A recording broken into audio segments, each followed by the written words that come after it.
Bienvenue dans cette minute utile. Aujourd'hui, on pourrait voir, je pense que ça pourrait être utile, on part d'un riff, et puis on se dit, comment je peux faire une cover, une reprise, si vous êtes vieux comme moi, comment je pourrais faire une reprise de ce riff, mais dans un autre style, plus harmonique, etc. On prend un riff de rock et on se dit, tiens, j'en ferais bien un petit truc, un peu finaux au niveau de l'harmonie, etc. Comment on s'y prend ? Moi, quand je compose, quand je réarrange ou quand j'improvise, je pense pas. Je fais pas des trucs de théorie dans ma tête. Je joue, ok ? Pour arriver à faire ça, en fait, c'est pas magique en fait comme truc. C'est qu'il faut faire rentrer de la matière à l'intérieur. Il faut pas croire que vous allez faire des choses fabuleuses si vous n'avez pas fait rentrer des choses à l'intérieur.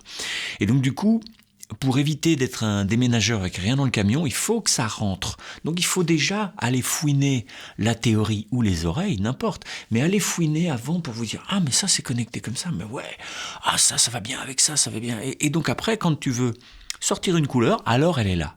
Alors tu sais où elle est, tu sais comment la jouer, tu sais, voilà. Donc il faut arriver à connecter le paysage mental, paysage intérieur, avec des choses que tu as déjà éprouvées sur l'instrument. Sinon, il n'y a rien qui sortira. Tu vas juste faire « Ah non, c'était pas là que j'entendais. » Ok ? Donc là, je vais me servir un peu de recherche et de théorie, de machin, et voilà, pour vous expliquer des choses. Mais en fait, après, il faut les intégrer musicalement dans votre corps. Ok ? Prenons par exemple...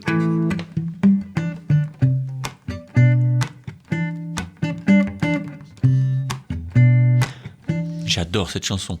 Ce qu'on fait, c'est qu'on se dit, d'abord, voilà, il y a pas grand-chose, il y a 5 notes, d'accord ?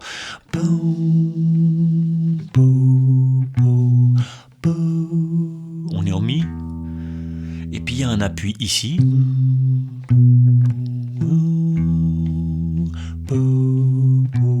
En gros, c'est ça. C'est le résumé de ce truc-là. Si on veut savoir ce que c'est, en quoi ça a été écrit, c'est simple, il faut commencer à regarder toutes les notes. Ok, ça sent quand même des choses que vous connaissez, c'est mineur. Ok, mineur, avec une B6, si vous ne connaissez pas les intervalles, c'est pas grave, on peut le faire sur le 12. Vous n'avez pas besoin non plus d'avoir des outils théoriques de fou pour être créatif. Par exemple, vous allez sur le 12, ok ? Vous allez dans Search, le mode Search, en anglais Search. Vous rentrez les notes, donc vous rentrez déjà le riff, donc tac, tac, hop, hop, hop, voilà. Et puis après, vous allez vous dire, la mélodie.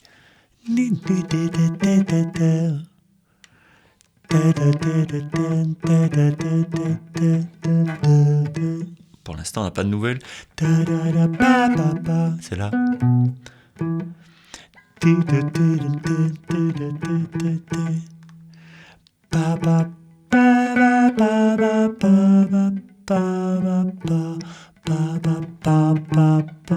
Donc là, on les rentre.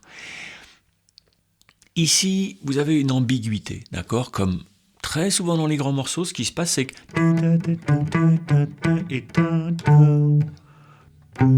Ici, on a une B7, c'est-à-dire une note par rapport à votre centre tonal, on est en mi, il y a une note qui est située un ton en dessous, d'accord ? Mais après, dans la mélodie,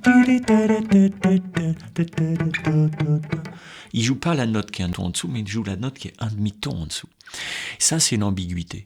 Parce que généralement, dans un morceau, t'as, pour déterminer une espèce de tonalité, un centre tonal, et avec une modalité, t'as soit une B7, soit une M7. Soit une note un ton en dessous, soit une note un demi-ton en dessous.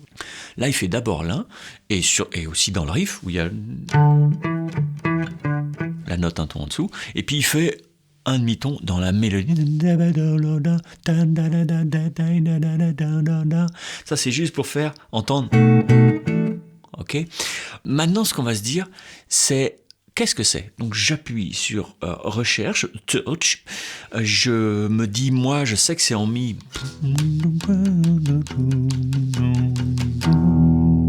C'est là que ça résout, ok ? C'est là que ça dure le plus longtemps, c'est là que ça résout. Donc, je dis que c'est en mi, je sais que c'est en mi. Et là, ça me donne mi éolien, d'accord ?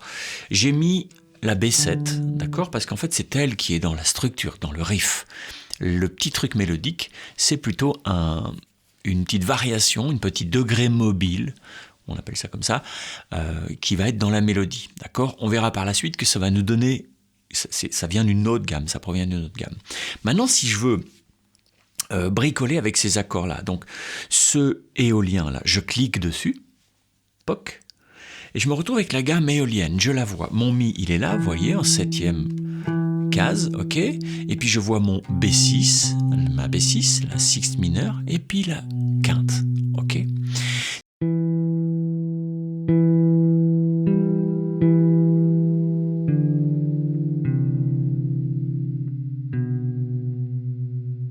Sur chacune de ces notes-là, on va pouvoir fabriquer des accords. Pour ça, il faut aller dans harmonisation. Soit vous connaissez, moi je sais très bien que sur le B6, on peut faire un 6-9, on peut faire un majeur 7, un majeur 13, on peut faire et que ici sur le 5, on peut faire un 7 sus 4 ou un mineur. Parce que j'ai l'habitude, c'est rentré dans le camion. Vous, en attendant, il faut commencer à les entendre. Pour les entendre, vous savez de ça. Vous allez ici cliquer sur le petit chiffre romain, carré, tac, ça vous donne les 7 degrés avec des carrés. Ces carrés-là, en cliquant dessus, vous voyez quelle couleur d'accord vous pouvez mettre sur quelle note. Donc ici, quand vous êtes sur ici, le Do, là, votre B6, vous allez voir que vous pouvez le mettre majeur 7. D'accord? Donc ce premier accord, il peut être mineur 7.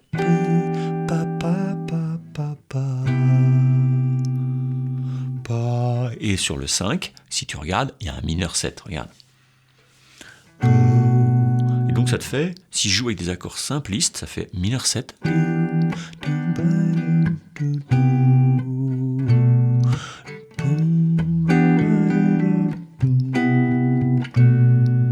Maintenant, si je fais la même chose, mais un tout petit peu enrichi, ok, tu peux aller voir aussi dedans, mais là, il faut le faire avec les oreilles. Tu te dis, moi, je ne vais pas mettre un mineur, je vais mettre un 7, sus 2, 4. Ici, un majeur 13. Et puis sur le mineur 7 ici, je vais rajouter une B13 parce que ça le colore bien. Donc ça fait...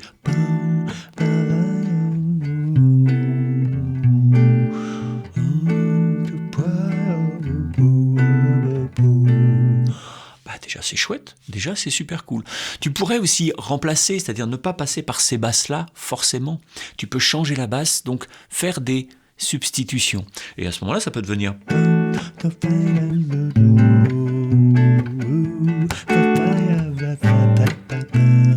Parce que quand tu es en mineur éolien, ici, si tu vas voir dans ton 4, tu trouves un mineur 7. Moi, je vous joue un mineur 11, mais on peut le jouer en mineur 7, c'est pareil. Et puis après, le 5e degré, il est mineur 7 aussi, mineur 11. Donc ça fait 1 mineur 7. Le 4 mineur 7, le 5 mineur 7.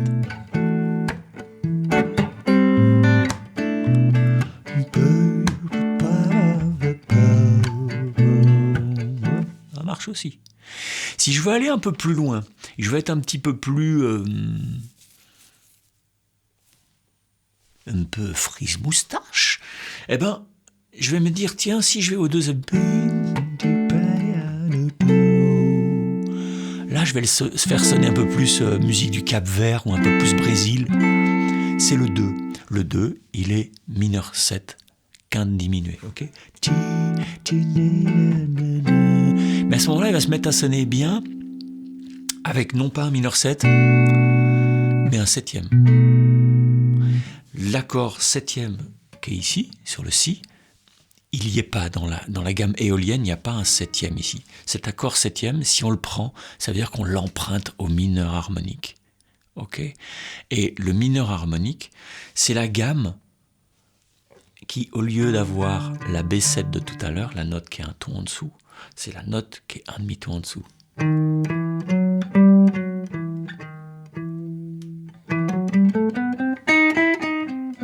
Ça, c'est mineur harmonique. Et dans mineur harmonique, il y a un 5-7. C'est souvent pour ça qu'on l'utilise d'ailleurs. Donc, ok. Si tu as un 7e accord X7 en éolien, il est ici, ok. C'est pas tout à fait pareil, ça va faire.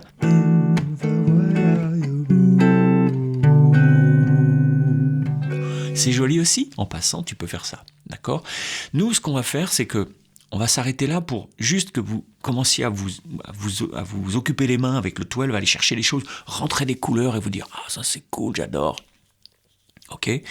Ce que je pense, c'est que peut-être on fera une deuxième vidéo pour voir un petit peu comment on pourrait bricoler entre ce éolien et ce mineur harmonique, puisqu'on vient de voir qu'il y avait une ambiguïté dans ce morceau, et que peut-être qu'on pourrait utiliser ça pour faire de la mélodie, écrire des parties de cordes ou de cuivre ou de plusieurs guitares ou des voix, tu peux composer un truc choral, ou même improviser. Ok. Donc là, je vous rappelle ce qu'on a fait. On a regardé ce qu'il y avait comme notes dans le machin. On les a posées dans le 12, ça nous dit éolien, mais une petite ambiguïté mélodique, un moment où on se dit, tiens, ça pourrait être mineur harmonique aussi. Sauf que dans le riff, il y a une B7, donc on n'est pas en mineur harmonique. Mais il dit, il ouvre une porte, il dit, j'aime bien quand même, non? Voilà, c'est aussi simple que ça, la musique. C'est pas, oh, t'as pas le droit. C'est, si t'aimes, tu fais. Hein. Et même si la théorie te dit que c'est à la rue, si tu aimes, il faut faire. Ok? Si vous êtes intéressé par tout ce qui est accords, comment ils se combinent entre eux, pourquoi, pour que ça devienne facile, c'est-à-dire pas vous dire, oh mon Dieu, j'ai un truc, mais je sais pas quels accords mettre dessus. Il faut s'intéresser à un truc, une entité qui s'appelle l'harmonie. L'harmonie, c'est pas la théorie. L'harmonie, c'est le monde des accords. Pourquoi ça va bien ensemble, comment, tout quoi. Et du coup, j'ai fait une formation là-dessus. Formez-vous, vous allez peut-être remplir le camion. Allez, bye bye.